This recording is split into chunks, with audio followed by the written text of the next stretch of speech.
आप देख रहे हैं लोकतंत्र प्रहरी। 4 वर्ष पूर्व भिलाई के रामनगर मुक्तिधाम में विद्युत सौदागृह स्थापित किया गया था, जिसमें नगर निगम प्रशासन के लाखों रुपए खर्च किए गए थे। सौदागृह के निर्माणकर्ता ने निगम प्रशासन को आश्वस्त किया था कि इस सौदागृह में आधे से पौन घंटे में शवों का अंतिम संस्कार किया जा सकेगा, लेकिन विद्युत सौदागृह में शवों का अंतिम संस्कार करने 4 से 5 घंटे का समय लग रहा है। पिछले 4 वर्षों में इसमें केवल 56 शवों का ही अंतिम संस्कार किया जा सका है। लोग अपने परिजनों का अंतिम संस्कार लकड़ियों के जरिए पूरे विधि विधान के साथ करना चाहते हैं। इस सौदागृह में ज्यादातर लावारिस लाशों का ही अंतिम संस्कार किया गया है। वर्तमान में इस सौदागृह में ताला जड़ा हुआ है। छत्तीसगढ़ का सबसे पहला यह सौदागृह है। महानगरों की तर्ज पर नगर निगम भिलाई ने इसकी स्थापना की थी। रामनगर मुक्तिधाम में लकड़ियों का स्टॉक खत्म होने के बावजूद लोग अपने परिजनों का अंतिम संस्कार विद्युत सौदागृह में नहीं करते, बल्कि 2 गुने दामों पर रामनगर मुक्तिधाम के बाहर संचालित लकड़ी टाल से लकड़ियां खरीदने को तवज्जो देते हैं। इसके पीछे मुख्य कारण मृतक के कर्मकांड नहीं होने के आए हैं। रामनगर मुक्तिधाम में बीते दिसंबर 2022 को विद्युत सौदागृह का शुभारंभ किया गया था। इसे शुरू करने के पीछे निगम प्रशासन का मुख्य उद्देश्य ये रहा कि चूंकि रामनगर मुक्तिधाम में एक ही समय में काफी सारी बॉडियां आती विभिन्न क्षेत्रों से, लोगों को परेशानी ना हो, मृतकों का अंतिम संस्कार जल्दी से जल्दी किया जा सके, इसी उद्देश्य को लेकर के विद्युत सौदागृह की स्थापना की गई थी। लेकिन दुर्भाग्य की बात यह है कि इसके प्रारंभ होने के बाद से अभी 2026 अप्रैल तक केवल 52 से 53 बॉडियों का ही विद्युत सौदागृह के जरिए संस्कार किया गया। लोग विद्युत सौदागृह में मृतकों के अपने परिजनों का संस्कार क्यों नहीं करते, इसके पीछे उनकी कौन सी भ्रांतियां हैं, क्या कारण है, यह जानने के लिए हमारे साथ मौजूद है रामनगर मुक्तिधाम के केयर टेकर कृष्णा देशमुख जी। आइए हम उनसे जानने की कोशिश करते हैं कि अब तक कितनी बॉडियों का विद्युत सौदागृह के माध्यम से अंतिम संस्कार हुआ और इसमें क्या प्रक्रिया है और कितने समय में, चूंकि लकड़ी की अपेक्षा विद्युत सौदागृह में कितने समय में संस्कार संपन्न हो सकता है। आइए हम जानने की कोशिश करते हैं।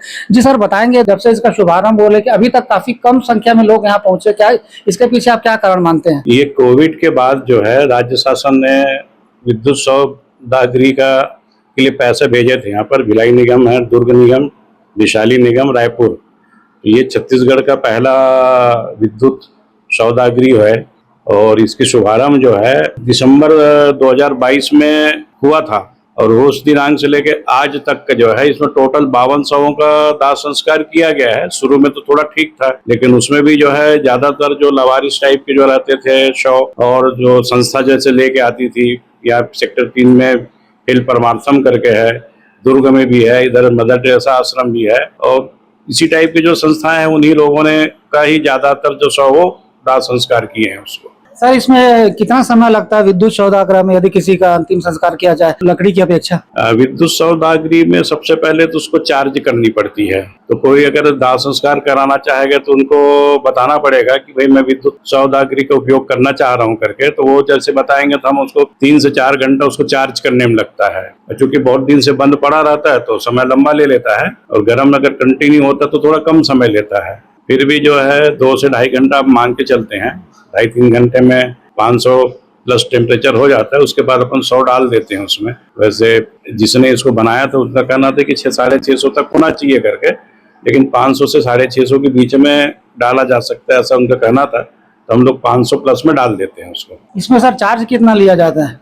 चार्ज का जो जैसे लकड़ी के लेते हैं, BPL कार्ड कोई दिखा देता था, हम उससे कुछ पूछते नहीं है और 101 रुपए की रसीद काट देते हैं। अदर के लिए जैसा है वो स्वेच्छानुसार रहता है, अधिक से अधिक जो दे दे ऐसा है। वो कोई बॉन्डेड नहीं है कि इतना देना है, ऐसा जरूरी नहीं रहता है, स्वेच्छा से ही रहता है। रामनगर मुक्तिधाम में बड़ी संख्या में लकड़ियां देखी जा रही, बीच बीच में शॉर्टेज भी होता था।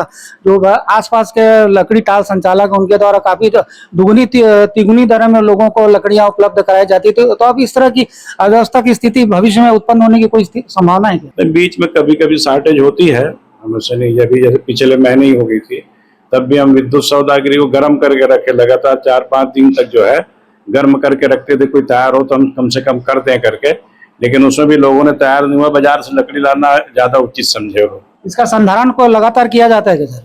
संधारण अभी एजेंसी द्वारा 3 साल का था, तो उसका खत्म हो गया 2025 में, दिसंबर में जो है 25-26 में खत्म हो चुका है उनका। अभी उनका टेंडर संधारण का काम खत्म होने के बाद मतलब निगम को हैंडओवर कर दिया है। निगम हैंडओवर होने के बाद में भी हमने 100 का 25/3/2026 को दाह संस्कार किया है, लगभग 1 महीना पहले मान के चल रहे। उसके बाद अभी तक कोई तैयारी नहीं हुआ। तो सर, इसमें जैसा कि आपने अभी बताया कि इसमें जो लावारिस शव होते हैं या किसी संस्था के माध्यम से शव पहुंचते हैं, तो लोगों में सर एक प्रकार से कहा जा सकता है कि जागरूकता की कमी या कोई ऐसा उनके मन में चलता है कि नहीं, अपने शवों को उनके परिजनों का उससे केवल लकड़ी से उनका अंतिम संस्कार किया जाए, विद्युत शवदाह में उनका संस्कार करने से उन्हें मोक्ष नहीं मिलेगा, ऐसी भी कुछ बातें कहते हैं? नहीं, मोक्ष नहीं मिलेगा ऐसी बात नहीं रहती है। एक्चुअल में क्या, लकड़ी में जब हम दाह संस्कार करते हैं तो हम पंचलकड़िया हो गया, कपाल क्रिया वगैरह वो सब करते बनता है। विद्युत शवदाह में जो भी करना है आप पहले करोगे, पंचलकड़िया तो कोई डाल ही नहीं सकता उसमें। आप मतलब ये कपाल क्रिया तो पहले करना पड़ेगा। जनरली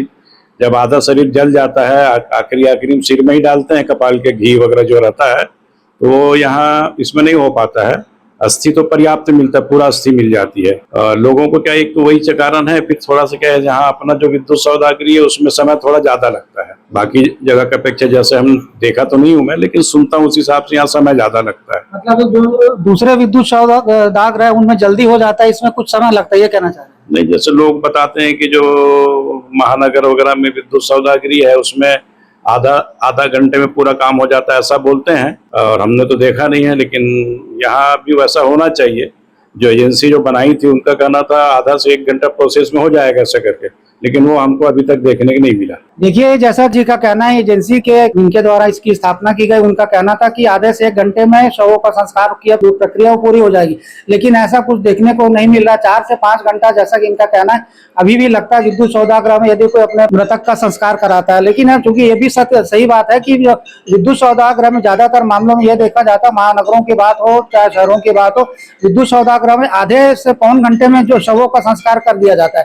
लेकिन किस तरह से इसका संचालन किया जाता है, यही ऊहापोह की स्थिति है कि ज्यादातर लोग विद्युत शवदाह में अपने मृतकों का संस्कार नहीं करते। वहीं लकड़ी की बात करें तो कई सारे संस्कार भी होते हैं जो विद्युत शवदाह में संभवतः संपन्न नहीं किया जा सकता।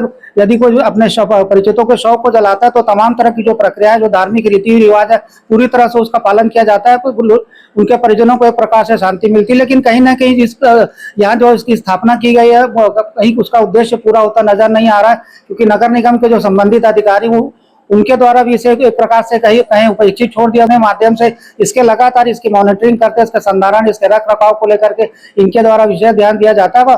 क्योंकि इनका ये भी कहना है कि जितने भी शव आते हैं ज्यादातर संस्था के होते हैं या लावारिस शवों का ही यहाँ पे संस्कार होता है। अब अन्य लोगों द्वारा इसमें शवदाह करना पसंद नहीं किया जाता।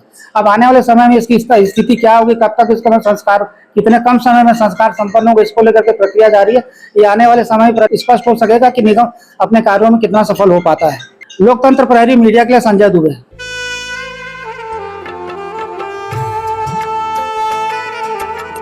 लोकतंत्र प्रहरी YouTube चैनल को सब्सक्राइब करें और बेल आइकन बटन को क्लिक करें। वीडियो को लाइक और शेयर करना ना भूलें।